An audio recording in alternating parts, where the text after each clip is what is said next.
Welcome to the Psychology of Black Womanhood podcast, where we break down research and talk about what it really means in our everyday lives. I'm Dr. Dionne Stevens, co-author of the Psychology of Black Womanhood book and professor of psychology. Black women hip-hop artists and creatives are finding great success on platforms like OnlyFans, where they create sexually explicit content for a subscription-based audience. Their creative work on this platform often requires them to negotiate their identities in a world that simultaneously celebrates and exploits them. Further, beyond the economics of music and performance, the unseen and often undervalued work that Black women contribute to these spaces is a concern. In this episode, Dr. Jabari Evans, an assistant professor of race and media at the University of South Carolina, takes us through the complex ideological tensions Black women hip-hop creatives negotiate on OnlyFans. Author of Drill Rap, Sex Work, and the Digital Underground, Clout Chasing on Chicago's South Side, Dr. Evans' research explores strategies youth use for self-expression on social media platforms, as well as other digital media tools and technologies. So this is something new that's happening here. We have our first male interviewee. You're a hip-hop expert, and it's a thrill to have you here, and specifically talking about your work around the intersection of hip-hop, social media, and sex work. But can you tell us about your journey that brought you to becoming a hip-hop studies scholar, and specifically the work that you're doing around emerging female rap musicians and video models? For sure. I think my story has to start with my own creative career, right? So from the age of 14, until 34, 35, my intent in hip hop was as an artist. It was as a songwriter, as a producer, in many cases, a performer. And so, my entry point was my own hip hop career. And so I was raised on the South Side of Chicago, and I go away to college. I went to the University of Pennsylvania in Philadelphia, and I went there thinking I was going to get, this top-notch education. And really what I got was, an education on Philadelphia's hip-hop scene. And I used that 4-year period to get the degree, but also, to forge relationships that would change the rest of my life. I moved to Los Angeles after I graduated.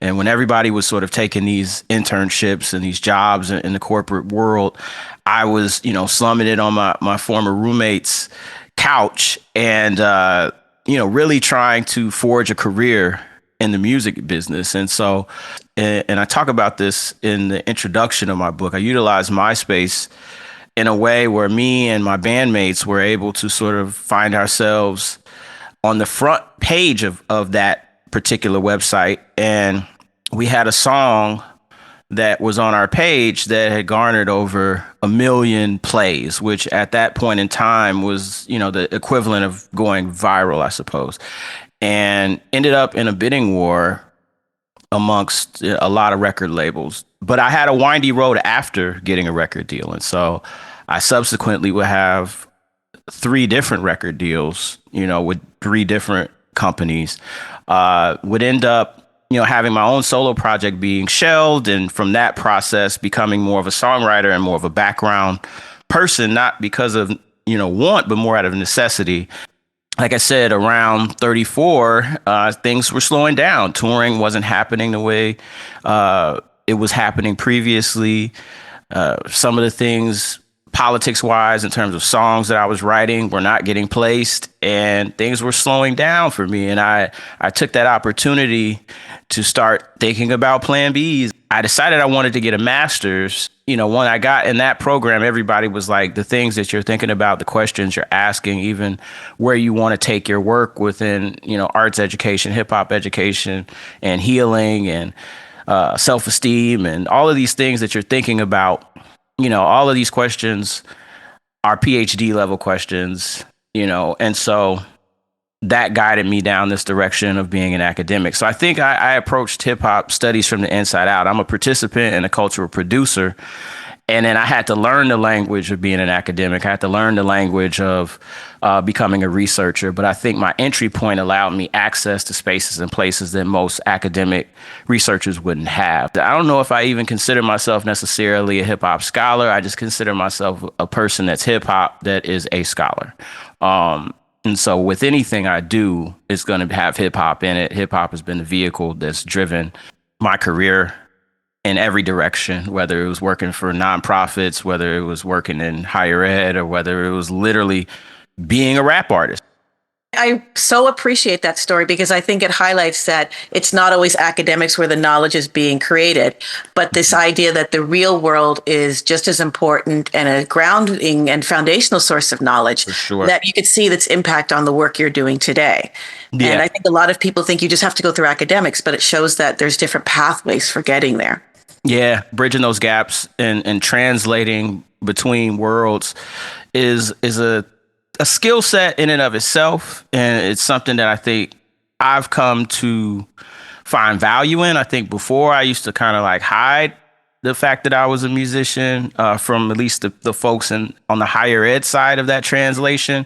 But in today's, I'm in media, and in today's environment, everything's a Google away. So you outed yourself in terms of age when you said MySpace. So you also remember the eras of video models and the history of women in hip hop. What I liked about your paper is that it was one of the first to really look at these new platforms. Right. And so I was wondering if you could tell us a little bit about the paper, which is titled Exploring the Emotional and Relational Labor of Black Women Rappers in Sexual Dance Economies on OnlyFans. Right. So you mentioned this point in the history of the hip hop music industry where, women have always been present, but women have often been utilized as tools for male rappers or male artists, or, tools for masculinity to sort of be propped up, right? There's this self-aggrandizing that goes on in hip hop.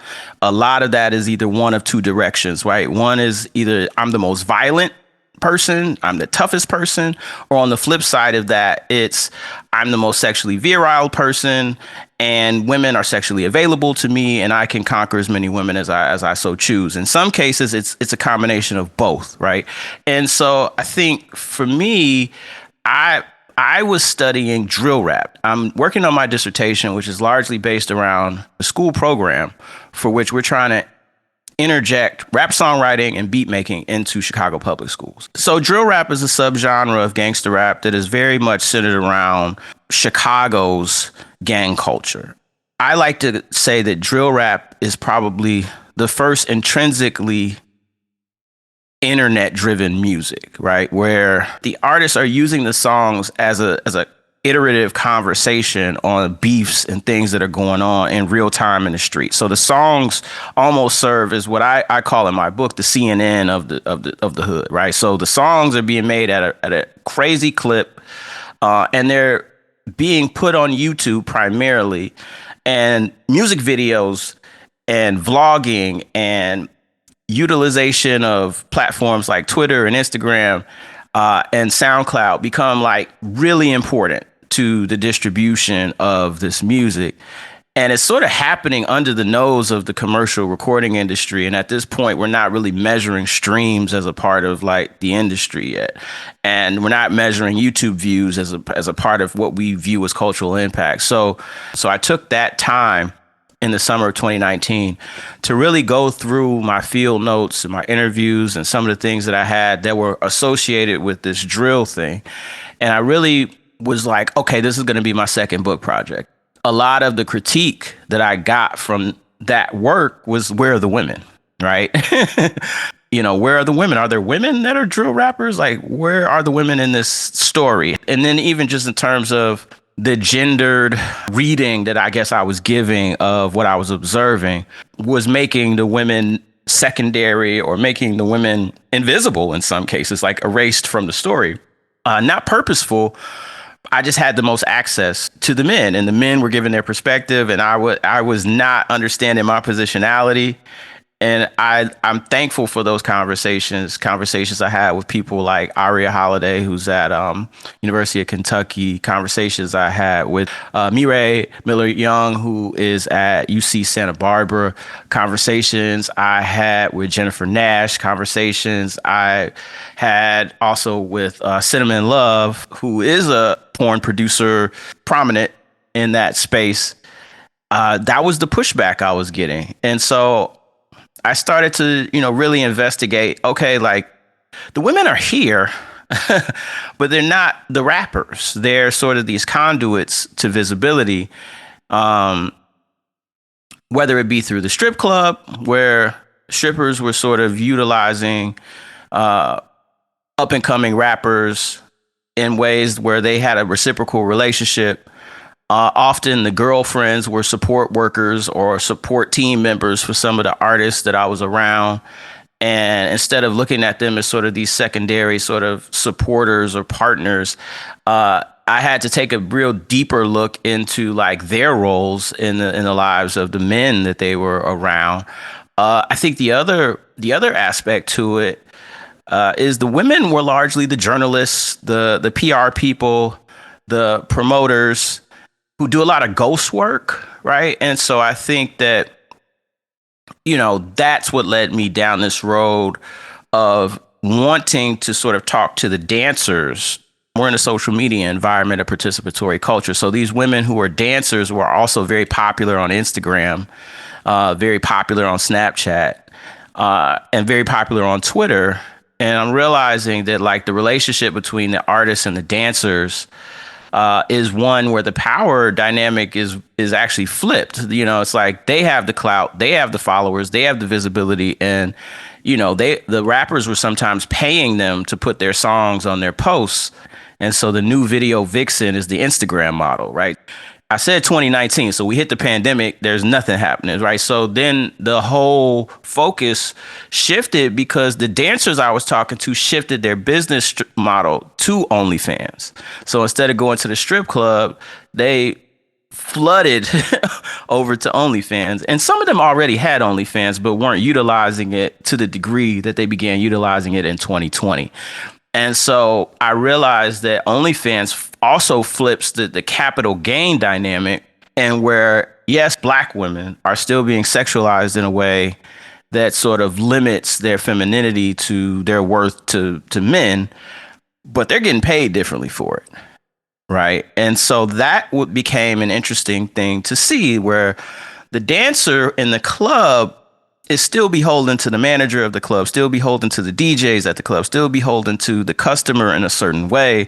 Whereas the privacy, the safety, the ability to set your own price, the ability to sort of control your subscribership that OnlyFans afforded some of these women, and, you know, made a lot of them serious businesswomen and wielding of cultural capital in the world of hip hop in ways that I found interesting. But then looking at like, okay, yeah, you're a millionaire off OnlyFans and sex work, but how do you then draw this respectability in hip hop, you know, which is all about authenticity, which is all about being real to yourself. And so it's like a lot of these women got into the OnlyFans thing to make money, but it wasn't necessarily what defined them as people. And if you know anything about like the rap game, is like, all right, well, okay, you still are this tool for me. Okay, you're a millionaire. That doesn't mean that you belong in hip hop. That means you belong in the strip club. It means you belong in porn. That means you belong as a sex worker. Like we still look at this as a boys club, right? And I think that's been circumvented in recent time, right? We have Megan Thee Stallion, we have Cardi B, City Girls, Lotto, Rap City. We have a number of women who are doing phenomenal things in the music industry, but a lot of that is built off this new model that's based on participatory culture, social media platforms, and the ability to bypass these male gatekeepers. What is it about OnlyFans that makes it the ideal platform or space for women to circumvent, like you said, these male gatekeeping norms in hip hop culture?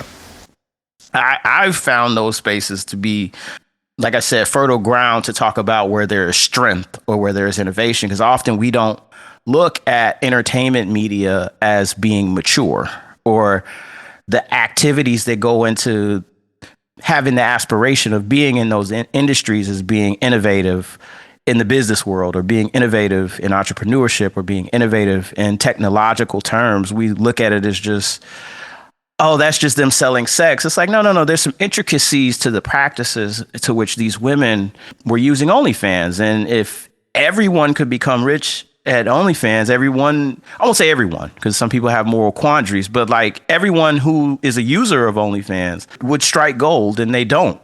And there's this community of women, like I said, who are tied to hip hop and were tied to, localities in Chicago that I was around, were like very quietly being like 100,000aires and millionaires. And I'm like, this is crazy. The rappers that I'm around are broke, and these women that they're around are thriving. And I was seeing rappers spend their last dollar to get, an Instagram model who is also a dancer to like post their song. And it's like, wow, that's, something that I found to be more interesting as a researcher, even than looking at what some of the rappers were doing. You use the word sex work very explicitly, and you use it in an empowering term, which I think is also important to frame here. But you also highlight the ways in which women themselves are empowered in doing this. How are men in the industry responding to this? There's a shift, and I think men want to sort of, again, kind of prove that it's a good old boys club. I think we're finding that in this digital age, and this is something that a lot of my colleagues speak about, but in particular, I'm thinking about Catherine Nice Steele, who's at University of Maryland. She wrote a great book called Digital Black Feminism. A lot of this talk about like Black Twitter, or like Black folk being like power users of the internet, or Black folks innovating on social media. A lot of it is Black women and Black queer people. It's not Black straight men doing that work. So I think it was Damon Young who said, like, straight Black men are the straight white men of hip hop, right? So it's like, straight Black men are trying to, like, when we talk about like hegemonic forces and like who's trying to control things, that's why we're seeing like, those who were the heroes of that period of the golden era, quote unquote. It was the golden era for straight Black men in hip hop, right? Russell Simmons, Puff Daddy, Suge Knight, like this is who was winning, and winning by ruling with an iron fist. To get back to your question, men are super scared, because the women hold the cards and they control their outcomes. And if they can monetize their YouTubes, their OnlyFans, their Instagrams, and they control everything without a male manager or a male gatekeeper sort of circumventing it, the roles are being reversed. And I think in the power dynamics sort of starting to change, again, like I said, disruption of the status quo or hegemony is one of those things that's always going to be fought for by men. And so that's sort of what is going on, is like, I think if the men aren't trying to find ways to diminish the women, they're finding ways to exploit them, or like figure out ways to rob them of their earnings in some way or shape or form, or to diminish their space in the culture. It's like moving the goalposts, so to speak. You're still a sex worker. Yeah. There's still a way for me to sort of look down upon you. There's still a way for me to try to control you. Or even now, you could say that maybe the control has shifted from the actual physical spaces that might marginalize women to the platforms themselves.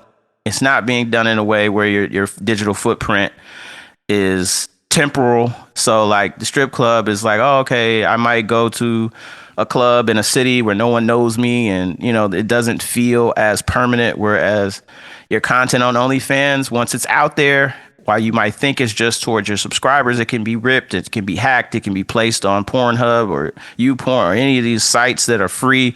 A lot of the women that I interviewed have to do a lot of promotion on Twitter, and some of that means actually showing snippets of the things that are on their OnlyFans in a very public forum. And so, it becomes this thing where, just like in the strip club, where the Black women I talk to say, I have to do more, I have to perform more, I feel more unsafe. I'm in an environment that's deemed as less esteemed than my white counterpart. It's similar in sex work. It's similar on the other side in digital sex work, where it's like, all right, well, I'm still having to do more work to get my job done, and I'm often having to do this emotional labor and this relational labor because, the internet is 24/7, always on. And that could be taxing. That could be stressful. Like the performance of the persona is 24/7 now. And so, we usually think emotional labor when we're talking about like waitresses, bartenders, people who work in retail who have to greet customers. But imagine if your life is greeting customers 24/7 and that customer wants you sexually. So now the sexual part of yourself has to be turned on at all points of the day. And part of that fantasy is playing the stereotype. So now it's like I got to be this exoticized Black woman to Right. maybe a white customer who's paying me $18 a month as a subscriber. But like, even the extra work that's going into that, some of them are doing, pay-per-view content, personalized content, FaceTimes. Some women who I talked to were doing private Snapchats for customers who are willing to pay more than the general subscription.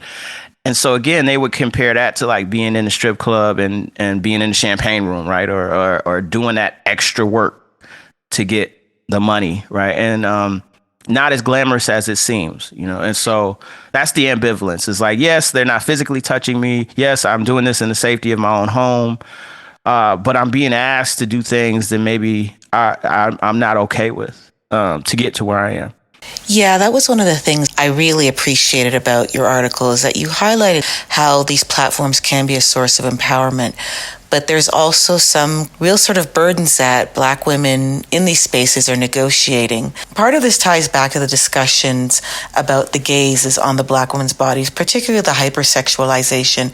Can you discuss this a little bit more in terms of how the gaze of Black women's bodies are really shaping these women's experiences? I think I mentioned in that article, it's like you can go all the way back to like Sir Mix-a-Lot, Baby Got Back. That's like 91, I want to say. And like it's what Aisha Durham calls the backwards gaze, right? Black women get the backwards gaze, right? Where the behind is the focal point of male desire. And that becomes like a blueprint for hip hop as well, where it's not just about women being the props. It's Black women who are shaped a certain way, look a certain way, are given cultural capital and given value. But again, it's very like limiting.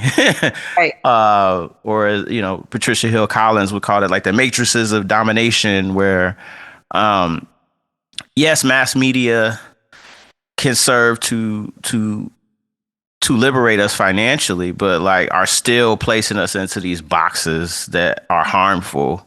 And I just think the folks that I'm interviewing, they're saying, I wouldn't want my children to see this. So it's like, if you wouldn't want your children to see what you're doing, then that's a messed up place to be, for lack of better words, And I think that was the poignant part where I was like, okay, ambivalence has to be placed into this conversation. It can't just be this women are bootstrapping themselves and becoming millionaires. There has to be conversation about what it's doing for them internally to do this work, how they relate to their customers, how they are feeling like when we talk about this double consciousness that Du Bois puts out there, like my colleague, Andre Brock, he talks about the digital as having to have a triple consciousness, right? Between the self, the social, and the expectations that maybe white folks have placed on Blackness. So that's like a triple consciousness. I suppose if you're queer, and maybe that's a, quadruple consciousness, but right.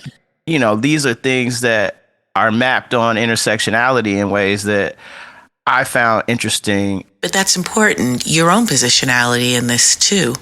We're talking about how Black women's bodies are being consumed and used in these spaces, and the ways in which they have to look at themselves and negotiate it. What about you as a researcher, being Black, male, and part of the hip-hop culture? How did you negotiate this? Even myself in my own positionality did not necessarily have the access that I think maybe a woman researcher would have had. And even in the context of some of the power dynamics in the interviews, being a professor, being perceived in a certain light, like it's probably certain, things that I couldn't lean on with the drill rappers who in some ways perceive me as a fellow rapper. We're a little bit more open. And as a Black man and from their neighborhoods, maybe I'm a little older, but I was perceived as like, oh, you like Unc. You like my uncle, or you like my older brother or whatever. Whereas like with the that I talk to, there's a safety issue, like there's a privacy issue. There's what are your motives beyond this project? Right. And that's, I had conversations with a lot of my woman colleagues about like how to approach this project, and like, was I doing it with ethics of care and things of that nature? Right. Where I was just like, how do I go into this in a way where it's not exploitative, and I'm not just extracting something from my CV, but I'm being fair to their voices and their humanity. And so that's, there's a reason why I'm probably the first male on the pod. But I think that, I think I also realized when I did this work, it opened up a line of conversation with colleagues that I never had before. And so I think that alone has made that particular paper a worthwhile endeavor. And I think it's, while I don't know if I'm going to stay in that space, I think it's opened me up for sure in terms of my teaching and how I talk about feminism, or how I talk about, I think the gendered aspect to race. I talk about race in media all the time, but I don't think I had the wealth of knowledge and even the wherewithal of citing women, like that paper has so many women that are cited that I felt like happy to, to be able to, take these voices of individuals who, again, a lot of them were already studying sex work, for years. And they were like, this was, in many ways taboo to do. Like, I think very specifically of Mireille Miller Young, who she's told by her advisor, like, why are you doing the work on Black porn stars? Like, you're not going to find any work. But it becomes like this decades long ethnography that she pulls off that is not only an award-winning book, but it's been optioned as a film. And it's just really a seminal work. Like, without that work, I'm unable to do the work that I even did for this article. Like, she mapped out theoretically the connection between media industries, porn, and hip hop, and how they kind of have these concentric circles that, if we look social historical, it's they move hand in hand. The technology and the ways we use mediums to communicate, like, again, porn and hip hop are always these early adopters and innovators for practices that end up getting appropriated and exploited for whatever capital gain can be kind of drawn from them. It's clearly had a huge impact on you as a scholar, as a man, as a hip hop artist. What do you hope your work will have an impact on in terms of hip hop, or even the women that you've studied? Man, it's an interesting thing. Like, I have come to realize in academia, sometimes just taking on the endeavor in and of itself and starting the conversation, which I think you're even doing with this podcast, is valuable in and of itself, right? Where folks are like, oh, we have to collaborate, or, oh, you need to give a talk, or, oh, you need to do something that's CV worthy, right? But I think in terms of like the actual work of conversations that do public good, that's what this is doing. But I think I'm also becoming far more heightened about masculinity in the ways in which it wields itself in professional spaces that I'm in. And I think that level of empathy is also what is valuable in this space. You got your book coming out. Why don't you tell us a little bit about the book and what's coming next? What's coming up with Dr. Evans that we can look forward to? Right. So I talked earlier about the book that sort of is connected to the article we've been discussing, which is Drill Rap, Sex Work in the Digital Underground. That book came out with Rowan Littlefield last year. So I did kind of the thing that junior scholars sometimes do, which is be very ambitious and try to write two books at the same time. And so I published that book at the end of last year. And then on the 22nd of January, I published Hip Hop Civics, which is on University of Michigan Press. That book is basically the dissertation. The dissertation kind of evolved into, me theoretically looking at civic engagement and kind of thinking that hip hop based education, the way I was doing it in Chicago public schools, was meant originally to reimagine music education. What I found is that it reimagined civic education, because hip hop, as we well know, is a culture of borrowing, a culture of sampling, but also a culture that is very much about the transmission of history, whether that's through sonics, whether that's through vocals, whether that's through dance, whether that's through graffiti and artistic reference. Like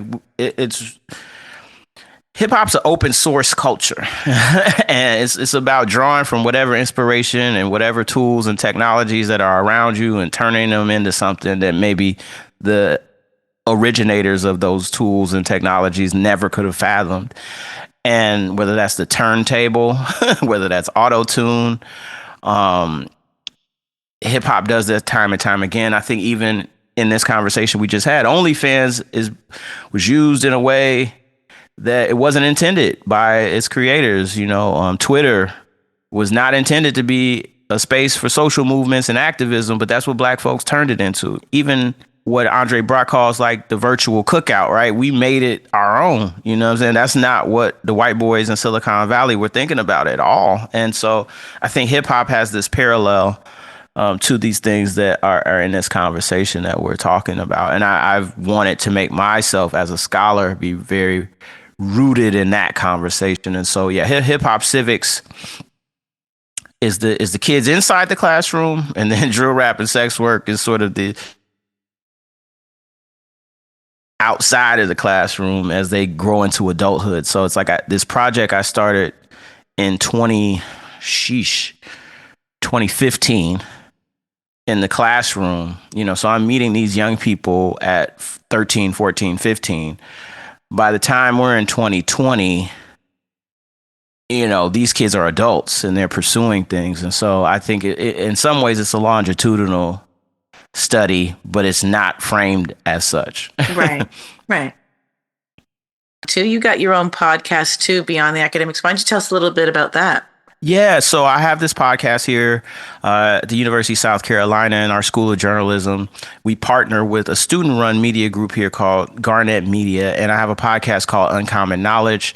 Knowledge was my rap name, and so I kind of played on words there by saying uncommon knowledge. In one way, it's showing me a different side of me, but on the other end of it, it's actually uncommon knowledge. It's me talking to academics and journalists about their journeys in a way that's a little bit more conversational, a little bit more accessible. Much like this conversation itself, I think. Exactly. Some of my undergraduate students and even some of the people that are in my orbit, they think about academics as being these folks who are just always thinking in jargon and higher order theoretical BS, right? But often when we go to these conferences and, say me and you were to just get together in a hotel bar and have a glass of wine and have conversation about the world, those are the conversations that I try to capture in a different way in the podcast. And so I found that that's been great just in terms of me having an outlet creatively, but it's also been great in terms of me being able to work with students to produce media, which in this department that I'm housed in, that's the beauty of being in a journalism school, is that, they don't frown upon creativity here, and output that's a little bit different than, say, the journal articles and the books.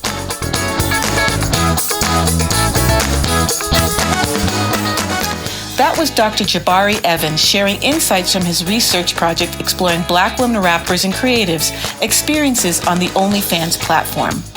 To dive deeper into Dr. Evans' work, including how to get his books, access his podcast, and connect with him on social media, head over to this episode's page on the Psychology of Black Womanhood website.